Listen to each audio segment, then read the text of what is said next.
Hey guys, this is /bash124 here, and as you can see, I have made my very own LCG chassis for my Slash, but pretty obviously, it's not doing so well.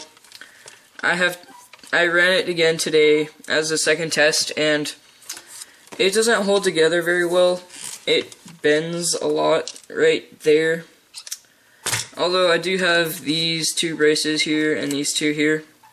I'm gonna be making some more braces that go like right here in this area, so that you'll be able to I'll be able to have it a lot more stronger.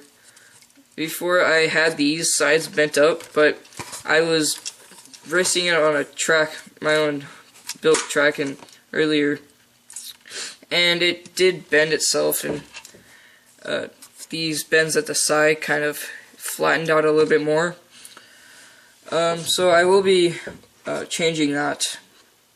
And these braces right here that I have are some braces that I bought for, and they're for an Revo actually, and they hold the back end to the chassis like really well, because you don't have, like, at that part right there, there's no part for the other side of the shock tower to mount. It's kind of hard to see, sorry. But yeah, that's how it is. And then these are just some extra steering links from my rustler. The most annoying thing with this setup, how I have it, is that I have to have the receiver box up here mounted on the shock tower, because there's no room for it anywhere else on the chassis. That's why I'm probably going to be buying another sheet of aluminum and making a new chassis that's a lot wider, so I can have it on the side somewhere. And yeah, here's some clips so I can show you how well it did on the track. Enjoy. I have this truck geared at 2386 with a 2S 5000 milliamp LiPo battery, and as you can see, there's lots and lots of weight in the rear of the truck, so it makes it very uncontrollable, and you're never really gonna know where it goes. And by the way, I'm running this crappy body because I have Badlands in the rear, so they're huge tires, and I can't run any other bodies on it.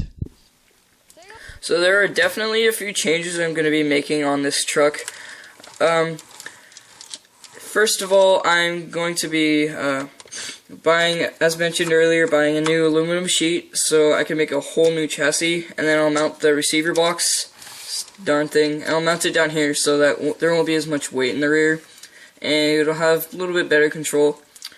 I might also be putting some weights in the front, so it'll keep the nose down a little bit more. Another thing is that with the stock front bumper, there is no place to mount it on this upper chassis plate right here, so I drilled a hole right there so I could try to mount this in like that, but I drilled the hole just a little bit too big, so it won't really fit. Yeah, I'll probably be buying the RPM front bumper for that, so it works a bit better. But oh, and one other thing is that I might be moving the speed control up just a little bit, because it is a pain in the butt to get to work on this thing, because I'm using little nuts that screws that go up through the chassis and into the speed control right here, and have nuts that hold them down, so it's a pain in the butt to get the nut out on the inside right there. So I'm going to be changing that, because if I want to get that out, I have to take out all 4 of these screws here, and then these 2 nuts, and those 2 screws. Yeah. So, yeah, those are the changes that I'm going to be making. Thanks for watching. Please rate, comment, subscribe.